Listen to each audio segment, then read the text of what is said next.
Hello, welcome back to Becoming Authors. We're in a different setup today, but we're still talking about our books because that's what we're supposed to do. Three videos in a row in the same location. Yeah, Got to keep you guessing. keep you guessing. You know what I'm saying? Like keep you. Treat 'em mean to keep 'em keen, as they say. Yes. Yeah. So yeah, today we're talking more about the books and all that. Yep. Specifically, doing a deep dive into our fictional sport of Wargames. Right, that's what this is about, what all these are about. This is surprisingly sharp. Yeah, I know. I kept stabbing myself with it Yeah, I last just week. stabbed myself on the hand with it. But Yeah. you win some, you lose some. I had it positioned terribly where it was jabbing into my side last week. Oh, nice. And I didn't move it. Well, you wouldn't, would you? No. Because Lord forbid that you, make a scene out of anything. So yeah, Yep. we're talking about the sport of war games. It's very central to at least the story of Revolt, perhaps some other series going forward. The name of our first arc, funnily enough. Yeah, the name of the first trilogy of books within the Revolt series is War Games. War Games, all one word, capital W. There's no capital G because it's all one word. That tends to be how capitals work. Yes. Now, well, no, because sometimes you can get like the midway through a where you can get an extra Name capital. name one example other than like your MacArthur's or something like that, where it's a mix. I was going to say, I'm pretty sure like MetLife Stadium in America is all one word, but it's Unfamiliar, capital M, doesn't capital exist. L. I might be wrong, but you know. Doesn't exist. Okay. Yeah. So we're talking about war games now. Yes. What is war games, Samuel? It is a sport, as we have Congratulations. established. Yeah. Where gladiators, Yes. those Yep. with godsends, Yep. fight to the death in a variety of formats. Yep. Either solo, tandem, or faction. Yes. Meaning 1-on-1, 2-on-2, or 3+ on 3+. Yes. So, war games. To describe it best, think of it as mixed martial arts, but you throw superpowers into the mix. Yes. That's the gist of how they're fighting. Don't think of it as sort of Dragon Ball Z type fights, where it's just a lot of power output, and it's very like, we're not throwing universes at each other. It's a lot more tactical. It's not a focus on the powers themselves. The powers No. are there as an amplification for the combat itself. Exactly. And it's how that people use those powers. Yes. Because though some are better matched up against others, it's like everyone can beat everyone if they use their godsend well enough. You know, it's about the mastery of it as opposed to how naturally powerful it is. And we have some decently powerful godsends in our universe, but Yeah. they do not compare to like your DC or Marvel. No, They of course aren't not. gods At among- least not now. Ooh. Yeah.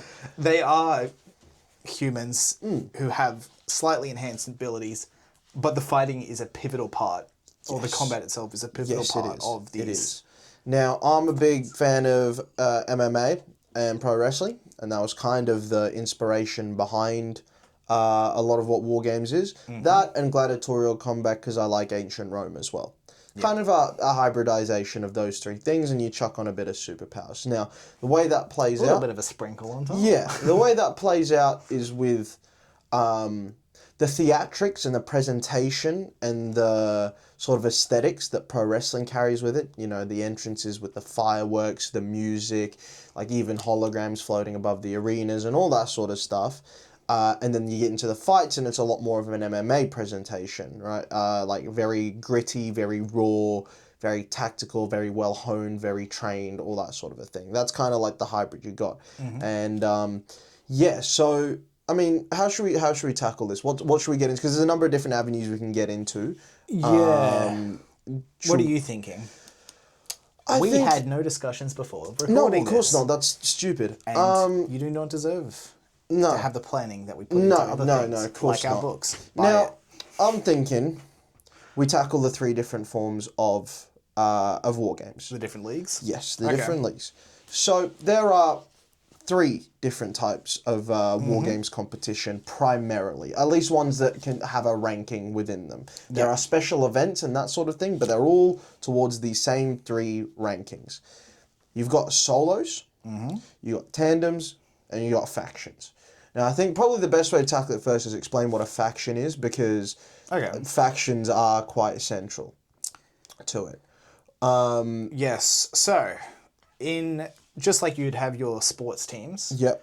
you have your factions, which I guess like you hire gladiators. Yeah, essentially they're these Essentially. they're these big organizations worth a lot of money that'll put together a team the same way you'll see it in English Premier League or the NBA or whatever. They're these big giant corporations essentially with, they've got CEOs, they've got owners, they've got sporting directors, they've got like people who take care of the merchandising, the sales, they've got legal teams. It's a massive thing. Yeah.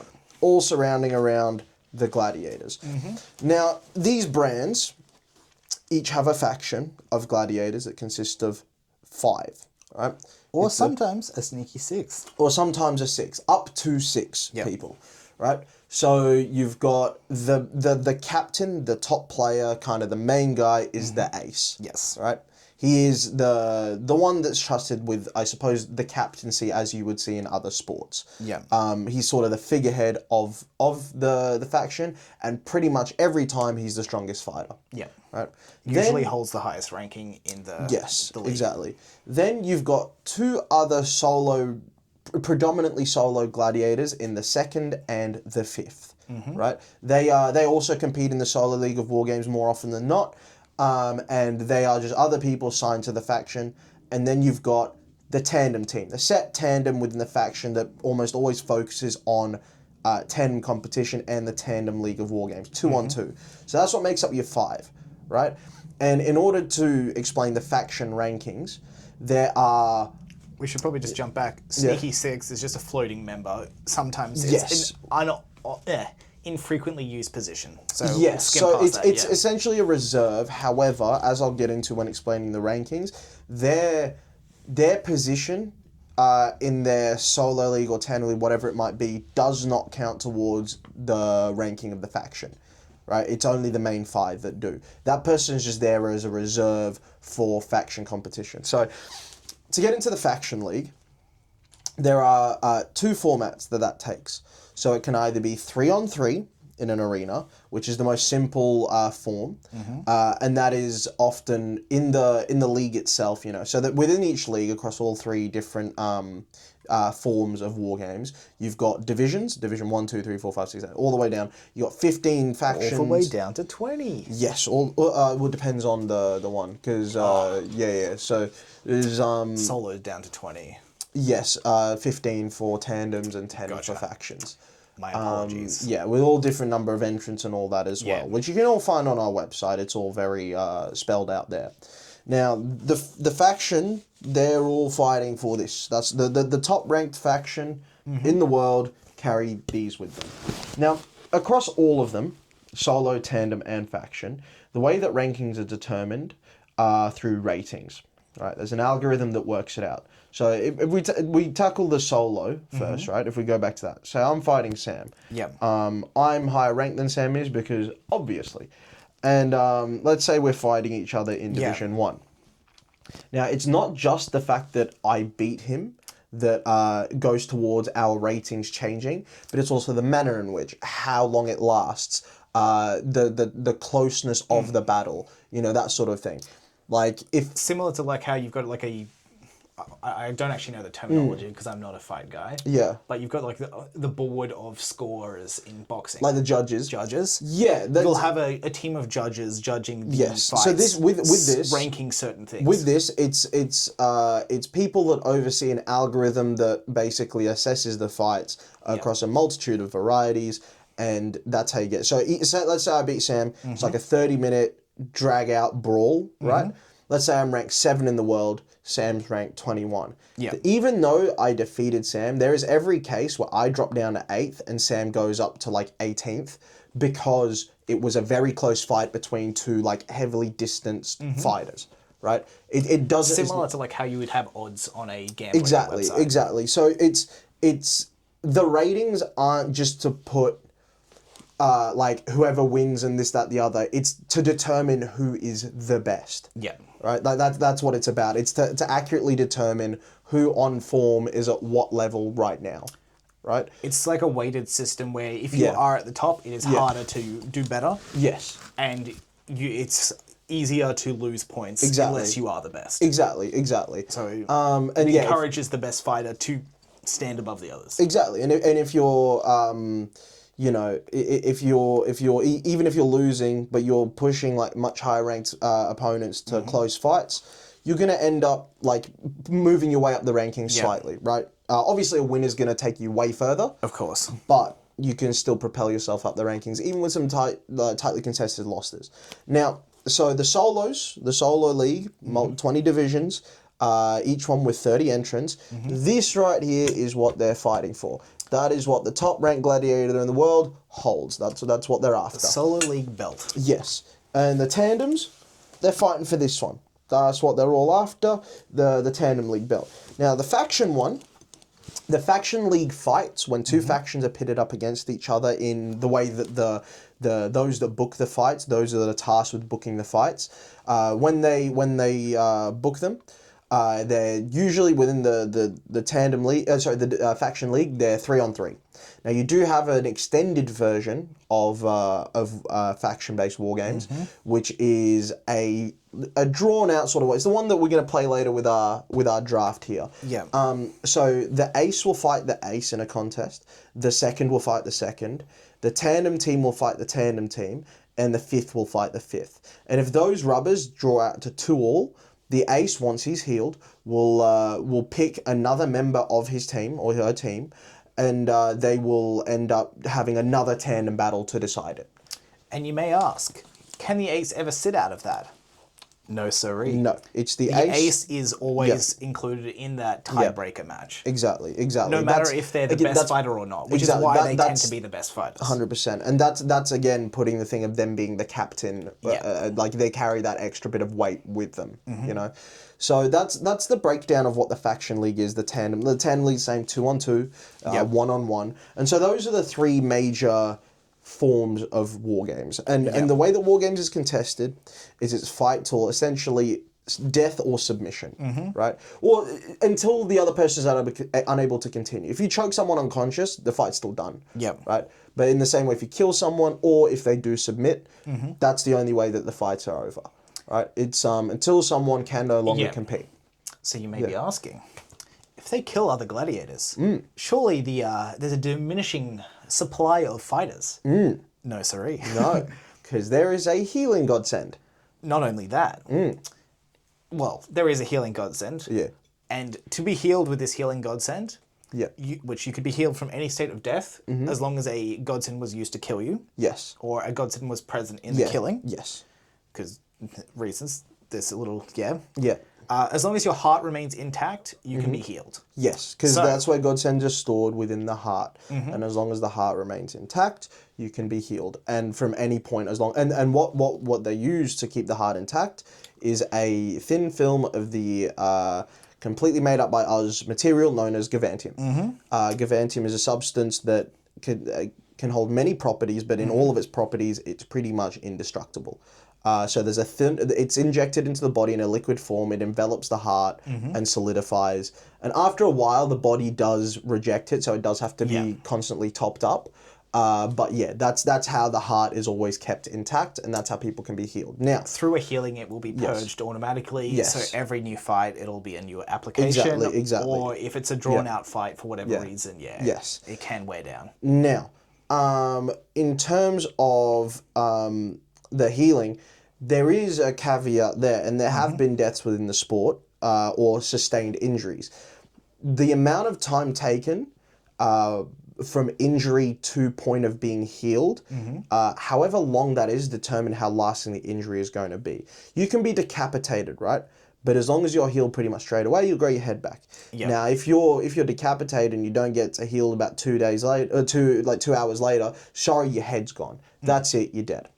Right? You do have to be healed pretty instantly with those major injuries. It's why you'll often get people like in book 1 with Eli's last fight, he lost a leg and the fight was drawn out past that, and he continued to fight with missing leg. So he ended up being on crutches for a few weeks, like trying to recover the tendons, the ligaments, and that sort of thing, after it being grown back, because it wasn't grown, like, you know, it had been a significant portion of time between the healing process.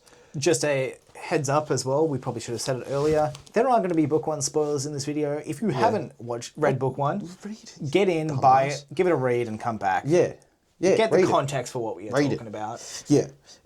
So in doing that with the healing process, it's got to be done quickly. Otherwise, And so how they do that is the company Pandora, who are a tech conglomerate within the world, they have created a stasis device. It's a thing that can be strapped to the body, and it envelops you in a sort of ethereal film that preserves your body in a form of stasis. Right. So basically, there is nothing happening to your body at all until that is removed, and that's how you're able to have these injuries, you know, in the time that it takes to get the body into the medical rooms, you know, then there's not further sustained injuries happening. It halts the damage being done, so it's at the point of the fight finishing, it stops it having to be like a 2-hour wait. It's now a 2 minute, even if it had been like 3 hours. Yes, exactly. Now, Wargames itself is a sport, right? However, it is also a company, right? That's what it is. Think of it as American football being the sport, but the company is the NFL, right? Yeah. But it's that much of a giant in the same way that the NFL is, where people often just refer to it as NFL. Yeah. Right? Instead of American football or gridiron or whatever you want to call it, right? Because that's like, they are the biggest promotion by far and the only legal one, right? So that's where everyone wants to end up. It's where the people that fight in war games are global megastars, probably the most famous people on the planet, worth a lot of money. They are celebrities beyond celebrities, right? There's nothing in today's world that's kind of comparable to what they are. They are gods walking amongst men. I think the closest we can get is like your FIFA is obviously like, but it's held every week, sort of thing. Like it's a worldwide event. Oh, you mean the World Cup? World Cup, sorry. FIFA World Cup. Yeah. FIFA itself is just a governing board, and I got a bit confused there. I'm so sorry, buddy. I was like, what do you mean the FIFA? The World Cup. Yeah, the World Cup. Yes. It's that sort of that sort of mania that happens. For it, obviously, to a larger extent than it is. Yes. Yeah. And it's almost nightly. Yeah, it is. There are a lot of events. Those at the top of the sport are revered. You know, gods amongst men. They are the celebrities of this modern world. Yeah, exactly. And you do in this world, you do still have other sports. You do have actors and singers and what. You still do have that, but at the top of it all, those who hold the prestige are the gladiators. Yes. Yeah. So with that, you've got Wargames, which is the big company. They take up all the big stadiums now.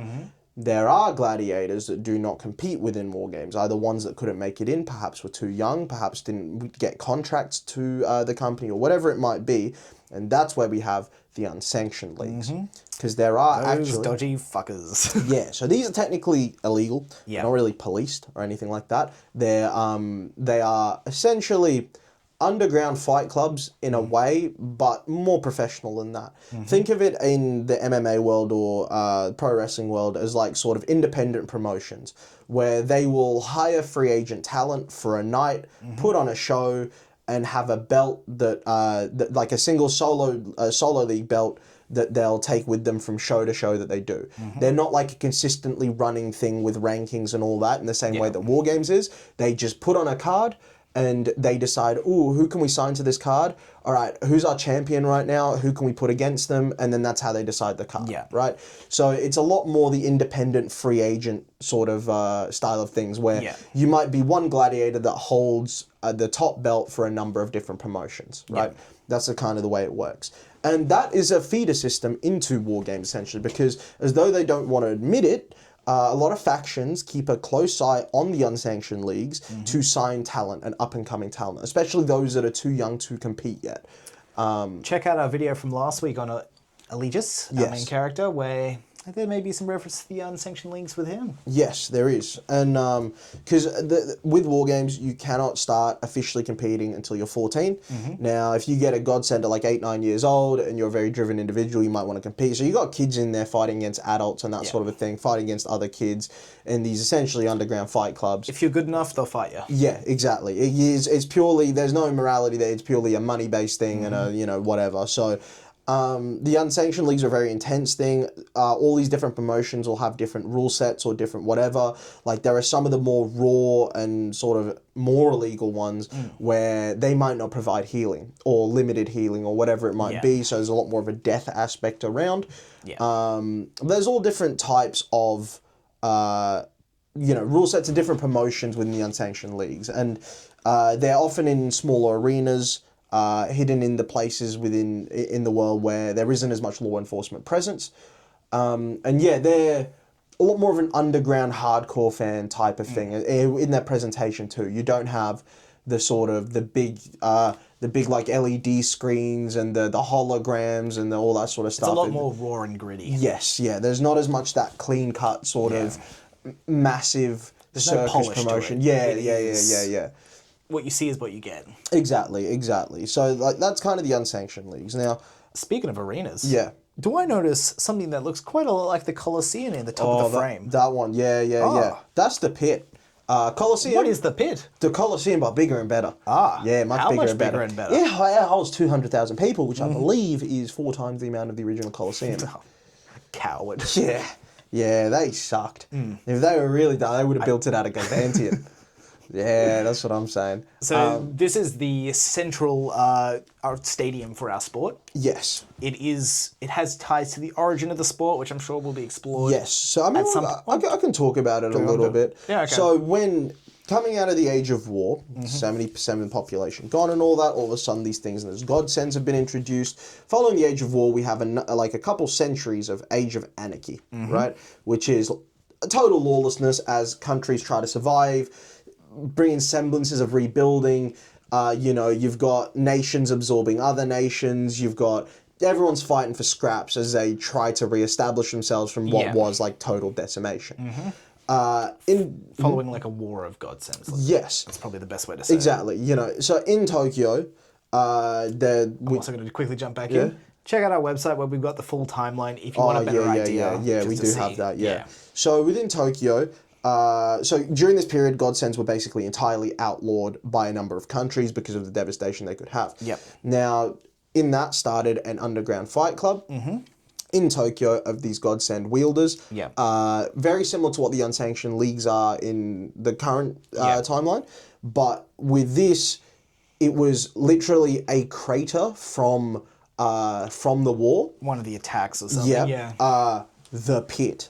That's why it's got its name. Even though it's like such a beautiful building, it's why it's called the pit. It's an homage to... It was once a pit in the ground. Yes, it was quite literally, and that's what it's built on top of, is that venue where it was just a crater in the ground where people fought for money, for gambling stuff, for entertainment, whatever it might be, in a very lawless land. For some distraction from the chaos around them. Yeah, pretty much. And that's a time where things were a lot more raw. There wasn't like these factions and training facilities and like these empires of vast wealth. It was just people like scrapping on with superpowers. Wasn't always healers around. We'll have one day a one-shot story around this point in time. I mean, one of our other series will tie into this. Yeah, it will do. Yeah, it will do. It will do, especially the back end of it. The second trilogy of Mayhem will tackle some of this sort of stuff in passing. But I think we'll do I've got a one-shot planned just around the War Games stuff back in, like the early days. So that's kind of the origins of the pit. Now, there are a number of other stadiums around Japan. There are none internationally. I was going to say, before we continue on, probably should say, it was from these initial fights at the pit that the company War Games was formed, and also that the laws were enforced that this sport of War Games was the only place where you could legally use your godsends. Exactly. That's what it became, and that's what the rule is. That's what you see in our book. As our book series starts. Yes, no godsends can be used in public. Yeah. So Yeah, you've got what was I just talking So yeah, about? we've got a number of. This is not the only stadium. No, there are a number. If you head to our website, you'll see them all. We've got the full Some details amazing on. art there. Yeah, Check it out. We've got artworks of a lot of the stadiums. Got like capacity numbers and all that sort of fun little Lots details. of stats, yeah. Yeah, when it was built and all that sort of stuff. So there's a number that are just regular Wargames arenas and that sort of thing. But we also have special edition ones for specific events. Now, Sam, do you want to, just so we don't miss one, you want to pull up the website on your... I will happily pull up the website. Yeah, So because I can talk about some of the events in the calendar year. If you head over to Wargames and events... Hold your horses, buddy. Yeah, well, I'm just Fill saying... some dead air for once in your life. I'm trying to fill the dead air so that I can get to it. But there are a number of fun... I'm currently writing about one of these big events, and it's a very fun one. It's a very... It's actually held at the largest stadium within the... I'll do a quick scroll. You can see some of the art of the different stadiums. Yeah. It's quite cool. There's a lot of different things. Oh, good thing Glowstick just pops up. Oh, yeah. Glad that happened after. Actually, one thing I will get into first is in order to get into Wargames, obviously you've got to have a godsend. Yes. But not everyone who has a godsend can get into Wargames. It's only the best of the best. Yes. Even in the 20 or divisions or 30 divisions or whatever they have, 20 divisions that are in the solo league and tandem league, all that sort of stuff. You have to be signed to a faction. But on top of it, it's not just that you have to meet the criteria of. Every quarter of the year, every season, there is a entrance tournament that is held for both the solo and the tandem leagues. If you are new or if you haven't competed before, or perhaps you've taken a leave of absence, you're back in the sport, you have to undergo these entrance tournaments where, depending on where you finish, will determine what division you're placed in. However, those eliminated in the first round are eliminated. They don't get to compete. And they just have to wait for the next entrance tournament where they can potentially try again. And in the meantime, they'll probably be out on the unsanctioned leagues. Now, you may be asking, if you're putting all these new people into the sport, Yes. wouldn't there be more than 20 divisions? Yes. Wrong. No, because the bottom divisions are emptied with each new batch that enters. So the bottom division has to fight for their spots Yes. in this entrance tournament. Exactly. They got to try and climb, otherwise they're kicked back out. Yeah. Yeah, so that's how you make it into, and in doing that you also have to pass a physical exam and all that to determine that you're up to the task of fighting. Yeah. What did you want with this? So I'll go on to events. Wargames events. Oh, whoops. Yeah, so to talk about some of the different events that are within Wargames. Now the first thing I want to talk about is the absolute pinnacle, the X1. Yes, the most prestigious solo tournament. Yes. In the Wargames calendar. Yeah. It is a knockout tournament with 16 competitors, the top 16 ranked in the world. Yeah. One emerges on top, and because it's only the best of the best, it's the most hallowed. Like it's you get your, I would say a majority of your standout fights for the season will be held in this X1 tournament. Yes, yeah. It's basically it's a showcase of the best, so you're gonna get top level fights. Yep. There's that little bit extra on the line because even to say you were an X1 semi-finalist is massive. Yeah. Like that's something you can hang your career upon, right? It's a massive, massive thing. And then after that, we've got the Raging 8. Yes. Which is 8 tandems in the same format. It's the pinnacle of the tandem league. It's the X1 equivalent of for the tandem league. The top 8 tandems in the world, knockout tournament, see who's the last one alive. Then we have the pinnacle of faction competition, which is the Galactic Invitational. Now that's a very interesting one. It is a 3-on-3 style of tournament with the top 8 factions in the world. They're all competing against each other. And the winner, the 2nd through 9th best faction in the world. Probably should also say, we talked about how the solo and tandems are sort of ranked, faction ranking. I think I mentioned it's the 3-on-3 fights, but it's also the collective rankings of everyone in your faction. Which encourages factions to sign that goes, best talent. Yeah, that goes towards your rating. Yeah. So it's how you compete, but also who your faction members are and how they're doing individually too. I may be wrong about this one, because I haven't delved into the lower end of factions yet. Yeah. Is there elimination like the other leagues, or is there just like an infinite number of factions? There's an infinite. It's just there's no relegations for factions. It's just the gladiators themselves. Yeah. Cool. And usually they'll scoop up talent because there's with these factions or these companies, there's not just the main team. Often the big ones will have a reserve team as well, right? So they have two factions in the mix. Our boy here, Shiro, end of book 1, he might have some brushes with a reserve team. Yes. So the Galactic Invitational is the top 8 factions in the world. Sorry, the 2nd through 9th factions in the world, all competing in a knockout style tournament. Yep. And the winner of that will then go to a special event held in Darwin, which is in Japan. Darwin, Japan. Yeah, wrap your head around that. Once Darwin, Australia. Yeah. And then Darwin, Turkey for a little bit, and then currently, as of our book series, Darwin, Japan. Yeah, Darwin, Japan. So within Darwin, there is an old military base, and a large arena has been built within it. Yep. Now, the way that you can go have a look on our website for an image of it. But it's essentially a capture the flag type event. Yes. There's like a figure 8 sort of shaped stadium. Hourglass almost. Yeah, hourglass shaped. And on each end of it, there is a makeshift city-like environment. There are no windows. It's not like that. They're just blocks that resemble Similar to what buildings. you'd have sort of in like a paintball arena where it's Yeah. makeshift obstacles. Yes. But they're not pretending to be buildings. It's purely taking the shape It's terrain. of. It's exactly. something to provide. It's obstacles. Unique environments for the gladiators to combat. And there is a flag in each one. They must grab it. They must return it. The winner is the one that grabs it and brings it back. Yeah. And there are fights and a lot of melees and all that sort of stuff that happen in the midst of that. Yeah. And this was all founded because way back in the day, there was a faction known as Galactica, which is probably the greatest faction to ever exist. They're no longer around. They retired after those 5 stopped. Yeah. But those 5 guys were that good that they needed more challengers. They basically needed people to step up and compete with them for the faction title belts because they held them for such a long time, and they established this tournament as in, you guys all compete, the winner faces us in this special event. Yeah. So that's how that all started. Then we got the Best of the Juniors. The Best of the Juniors is very similar to the X1 in that it's except it's eight solo gladiators that are all competing in each other, knockout tournament, right? However, it is only those under the age of 20. So, because there's not that many gladiators under 20 in the solo league. Yeah, at least in the top flights. sorry. Yeah, well, in the top few divisions. So, this will have a variety of talent ranging from around about 1 to 3. Yeah. Which you'll see in book 2 coming out shortly. Yeah, Best of the Juniors is in book 2, and it's a very fun thing.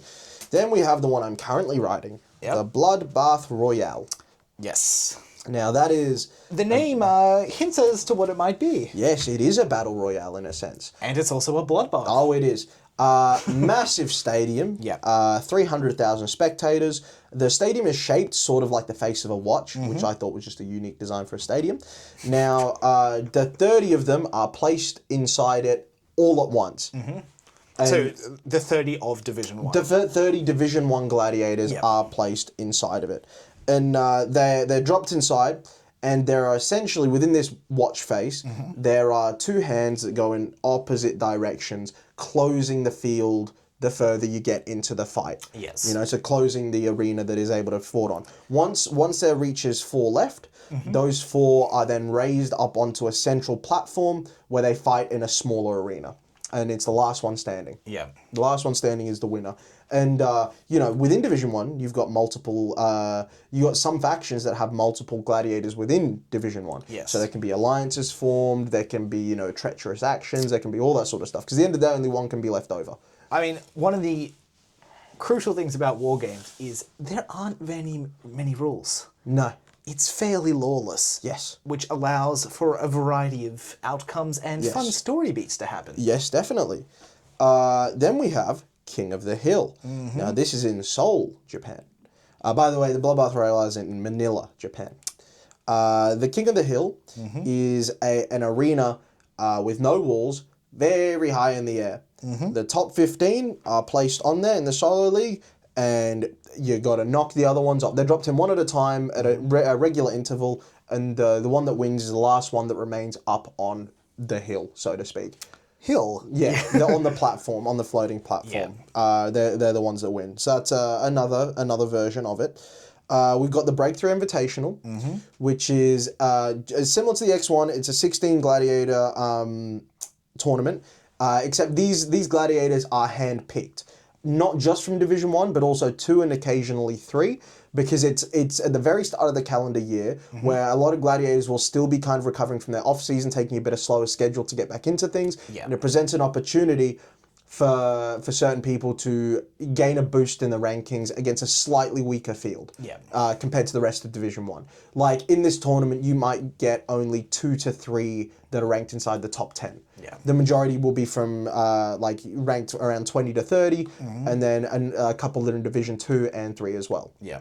So it's kind of like a big opportunity tournament where the Wargames sort of bookers and stuff will select who goes into it. Yeah. To, if they see someone that's on the brink that might, To start the year out with a bang. Yeah, it is. And the name Breakthrough Invitational is kind of, it's self-explanatory. It's a chance to break through into the top division, right? Because in competing against other Division 1 gladiators, you're going to get the rating points that you would, right? Like, if you're in Division 3, you beat a Division 1 gladiator, it's a massive jump. Insane amount of right. scalable difference that you wouldn't get competing against other people in Division 3. And then we got in the months of November and December, we've got the Battle Series, right? So that is the Battle of the Aces, Battle of the Seconds, Battle of the Fifths, Battle of the Tandems, and Battle of the Factions, right? Which is all tournaments in those respective leagues where it's only competed by people that hold that position within their faction. Yeah. The one that wins the tournament wins. And those provide massive boost to the faction rankings. Yeah. Because, it has individual stuff and then there's also a faction tournament in there. So it's big jumping around in terms of that. If you can have good showings from all of your members across those months, you're going to take a big jump. But yeah, those are the different sort of major tournaments and such that take place. What else should we tackle? What else should we jump into? I think that might be a decent point to give an example of a faction league fight in a drawer. Yeah, we could. I'm just trying to think if there's anything else we want to tackle in regards to the sport itself first because we'll finish off with that. Yeah, I think there's some other things we can touch on, but... we've got, within the rankings, you've got up the top of the board there, I don't know if they're in frame, but we've got the Hall of Fame up there. Gladiators throughout history that have, had amazing careers worthy of being immortalized.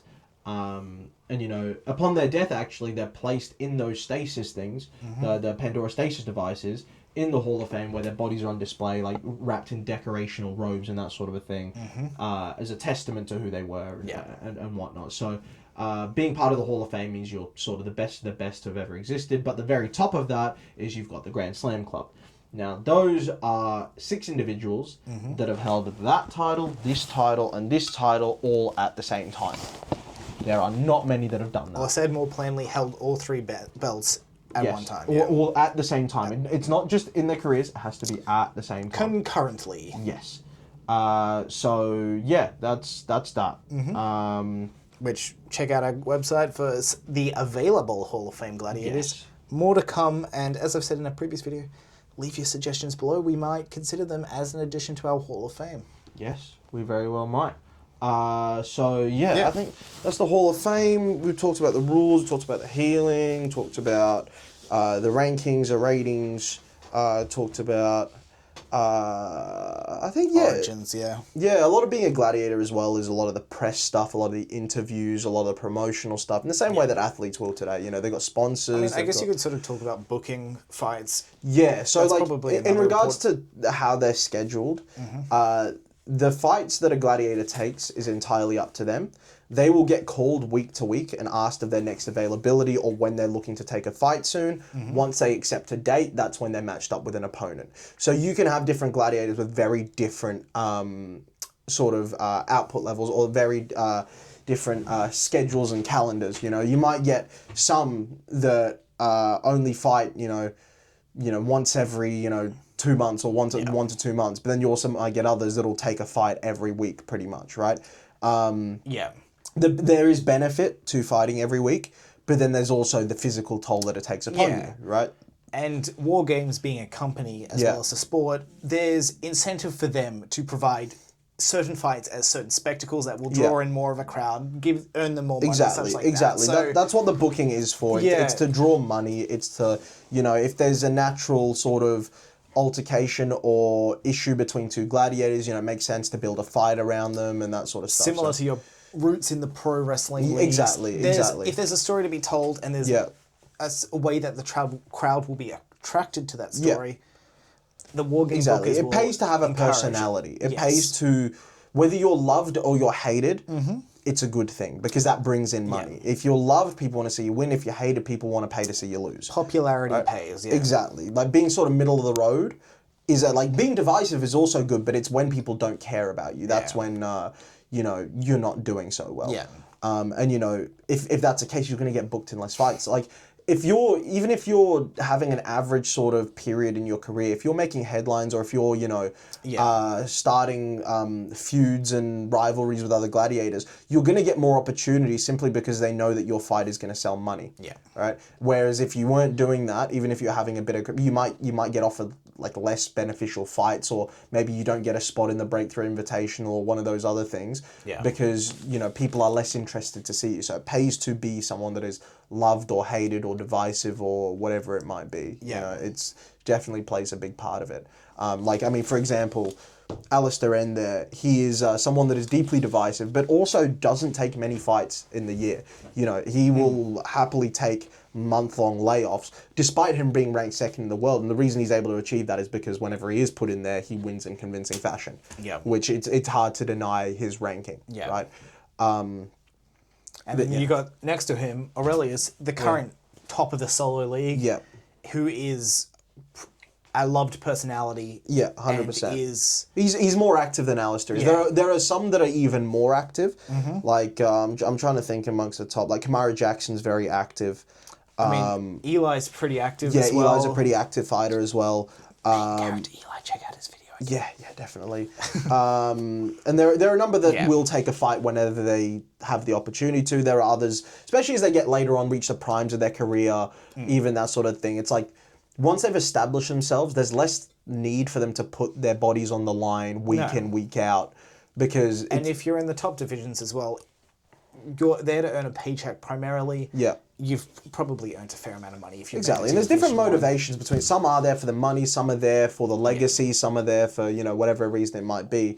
Like you do get those sort of madmen that will take every fight that they can for the love of the fight. Yeah. Exactly. But you'll get others that want to preserve their body a little more.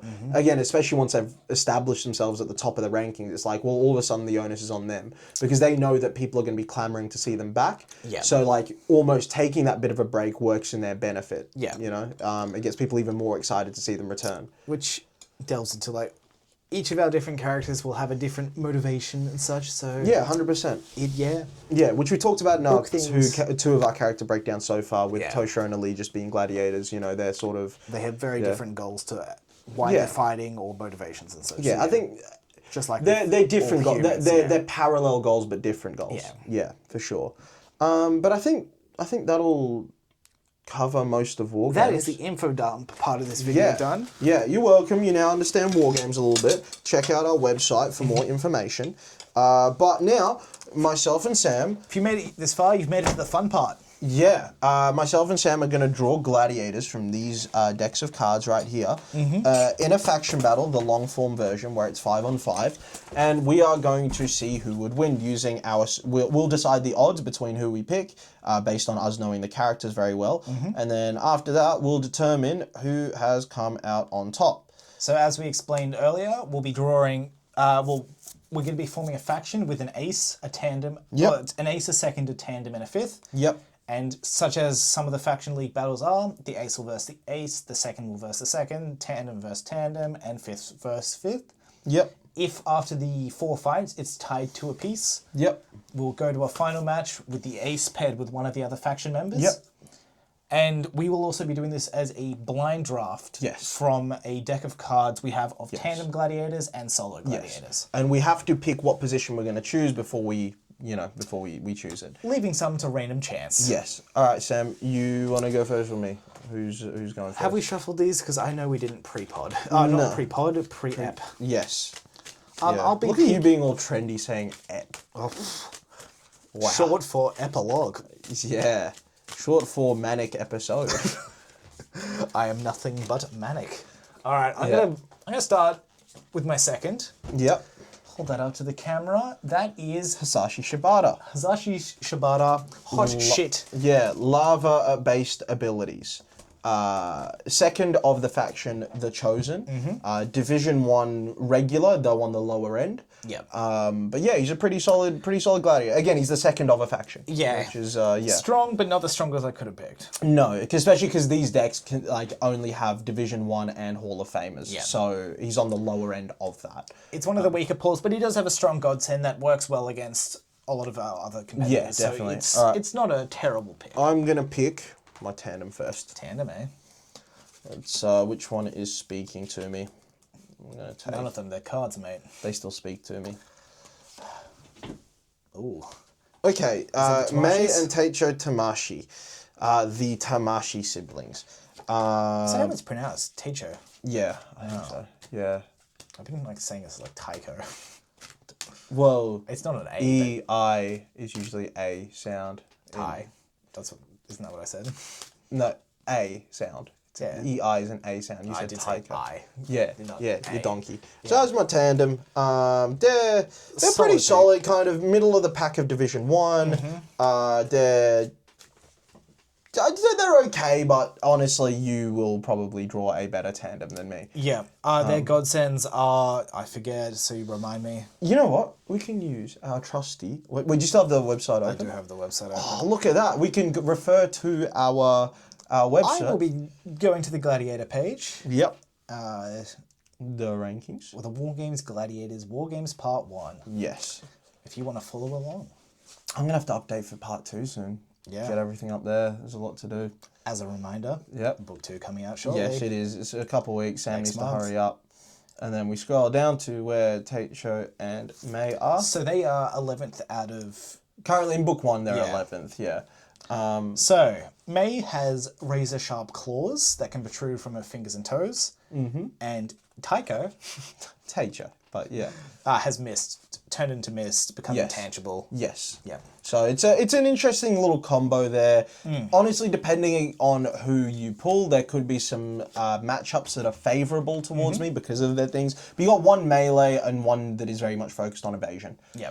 Yeah. Speaking of tandems, what do we got?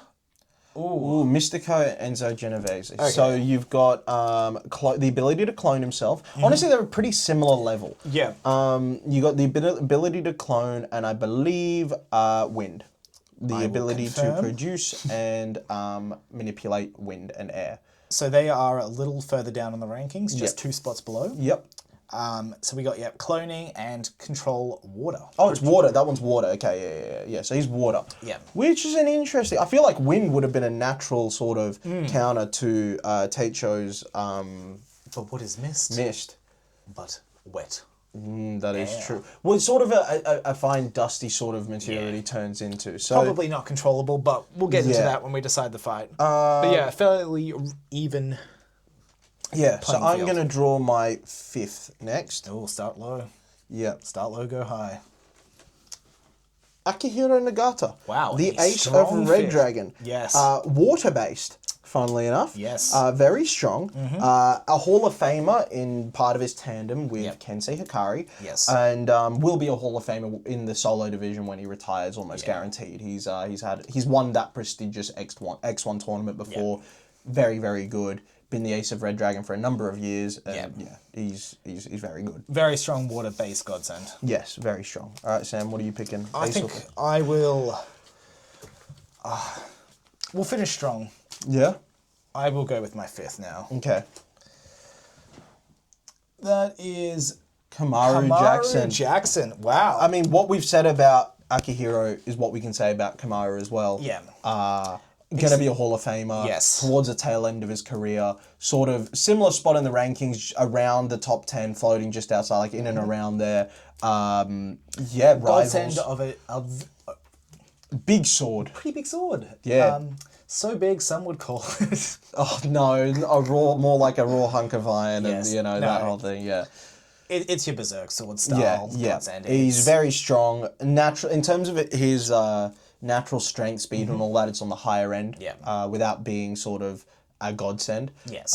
He's very strong. Very good with his sword, and that is a fight that has happened a number of times through They history. have a historied. Yes, they do. Although it's on good terms, it's not like a rivalry, so to speak, where they hate each other. It's just they've competed against each other a number of times. They have a mutual respect for each other. I'm going to take my second now.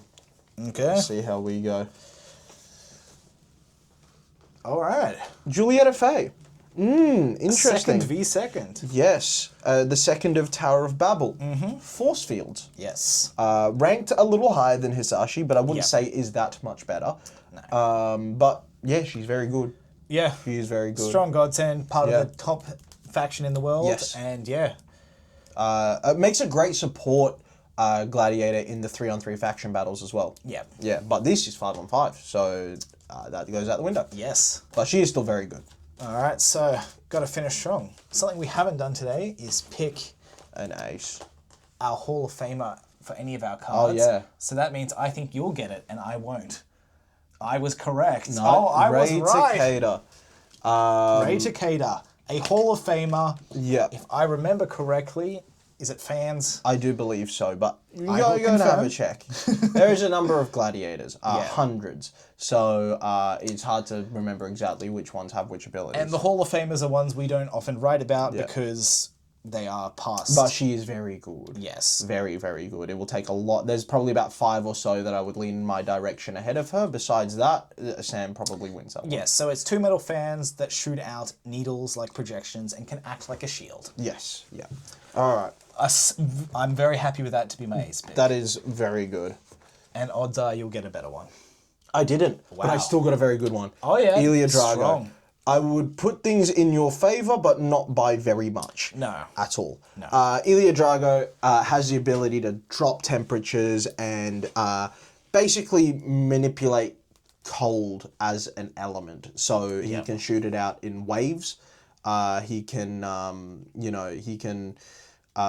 drop like flash freeze stuff around him, all that sort of stuff. Yeah. Now, does he have a second god hand? Fun facts about Ilya while I look. Ilya has a pet wolf. How big is a pet wolf? Massive. How big is massive?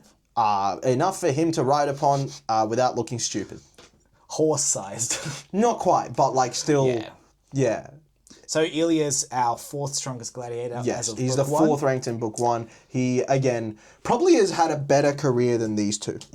He also has the secondary godsend, which is unique. Yes, of explosive blade. sword, yes. Yeah, so he swings, big boom, which is a good counter to her needles and fans. Yep. So, yeah, that's going to be a good fight. Yes. Because, again, Ilya will be getting He'll be a Hall of Hall of Famer, Fame yeah. card at some point. He is, when he retires, he's at the back end of his prime right now. I think he's about 31. So he's still got some legs in him. Like, these guys Clearly like being 30, forced, 37, 38. So they're, like, towards the end of their careers. He's still, like, he's probably got another 4 or 5 years, or 3 or 4 He's years starting of to being, dip off like... the peak, yeah. Yeah, but where he can still... be at the like he could still like 3 years from now he could still feasibly be the top ranked gladiator in the world. Like it's not he's still got some it's not time left unheard at of, the yeah. very best. But yeah, Ilya's very, very good. One of the more aggressive style of fighters. As a counter to Ray, who is a lot more counter punchy style of fighter, a lot more elegant. He's a lot more raw and aggressive. Seeks out the attack, Yeah. So that's our factions. Not a lot of massive draws compared to other ones that we've had before. we've had some insane draws as part of our old podcast before we changed formats. Yes, yeah. So I will do the spin wheel. So the aces first. Yes. So I am going to make this. I think it's maybe like a 55-45. I think even closer. I think You like think closer? 53, whatever the equivalent is. Okay. Something that we do with our Hall of Fame gladiators, the holographic ones, is we take their ability when they were in their absolute prime. Yeah. Because that's when the Yes, Hall and of we Fame is take recorded. exactly. So I think 53-47 in your favour.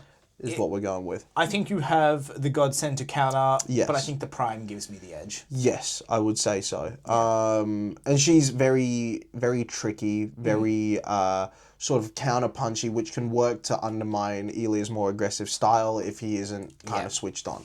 So, yeah. Well, And I think there is a bit of a flexibility with her Godsend that it makes it a tough match. Yeah, for sure. All right, let's see how we get on with that. So, do you remember which colour was which? Nope. All right. But it'll pop up with who won. I believe I'm light green, and you are dark green, which... Bosh, I win. You take the first fight. 1-0 to me. Okay. Now, seconds. this one I think would it's put in your as favour. like 58 to 42 in my favor. Okay. Yeah. Because I'm the thinking, lava is very potent and it's hard for Julieta to deal with. However, the force fields are something that she is very skilled with. And so, you know, she can... I think it comes down to a situation of if she could trap him or if she gets trapped herself by her own force fields protecting herself. And it's just a battle of attrition. Yeah. Yeah. And it's not just the force fields because it's projection. So she can hit with it. She can, you know, it's all that sort of... So she can attack. Yeah. But yeah, Hisashi is... He's like his lava. It's very potent because it's got a big sort of area of effect. You know, like he coats the floor in lava somewhat. It's going to be, you know, And it lasts for a yes. long However, time. Julieta can stand atop her projections, so that can kind of keep that at bay, which is why I'd give her the advantage. I think so. Yeah. All right. I think in a war of attrition, she would lose, though, for sure. Yeah. That's looking like a second win for you. Bosh. 2-0. 2-0, all right. You need this tandem one, which I'm going to put... the cloning, I'm going to put this... I think matchups way, it's not. It's not good Because for if... me. No. If Teicho gets caught up in the water, in his, like, disparate form, that's not good. Also, the Mei is good, and Mystico the 12th cannot put out that many clones in comparison to his predecessors. However... She can only go for one person at a time. Yeah. Like, she's good in the melee sense, but, you know, then countering, I think Enzo's water is going to be tough. I think with Teicho's thing, he works best taking out people, like, in a sort of sneak attack sort of way, which when you've got so many on the other side, that kind of nullifies it a little bit. Fair enough. I can agree with your logic. That's why I would put it in your favour, maybe like a 60-40. I think it could very easily get to a state where Mei gets taken out and Tycho can't handle two by himself. No. And I still don't know in every other... Like, I'm trying to think of other examples. Why have you decided that CH is pronounced like a K in this? I don't care. How have you come to that conclusion? I play things fast and loose. So, I would say 60-40 in your favour. And I need this win. You do need this win. Otherwise, it's game over. And this final battle will be a close one as well, so... Yes. Oh, fuck. That is you. That's a me. All right, 2-1. That was too close 2-1. Now, this one... At the stage you're at now, I'm going to say 55-45 in favour of you. I think so too. Yeah.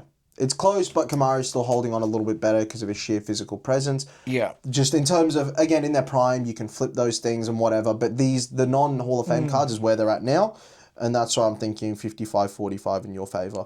Yeah. Like, Akihiro Kamaru slowed still a touch has the more. energy of a young man. Yes, he does. Alright.